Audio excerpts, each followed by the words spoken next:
এই দেখুন আমার 2 ধরনের চিকেনের রেডি। তো এইটা হচ্ছে গিয়ে স্টাফ বানের জন্য। এটার কালারটা দেখুন একটু মশলাদার অন্যরকম, তাই না? তারপরও সাদা সাদা ভাব অনেকটা। আর এটা হচ্ছে গিয়ে আমার চিকেন রোলের জন্য। সেম প্রসেস, সেম মশলা, আর শুধু এটার মধ্যে দেওয়া হচ্ছে শুধু গাজর। তো আপনারা আশা করি এই সিম্পলভাবে রেসিপি দেওয়াটা আপনারা বুঝবেন। এবং এই রেসিপি দুটোটা দুরকম স্বাদ হবে এই কারণে, কারণ একটাতে গাজরের ফ্লেভার আছে, অন্যটাতে গাজরের ফ্লেভার নেই।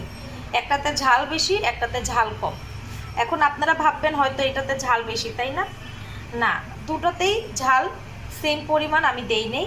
একটাতে একটু বেশি, একটাতে কম। এই সাদা যেটা, এটাতে একটু ঝাল কম।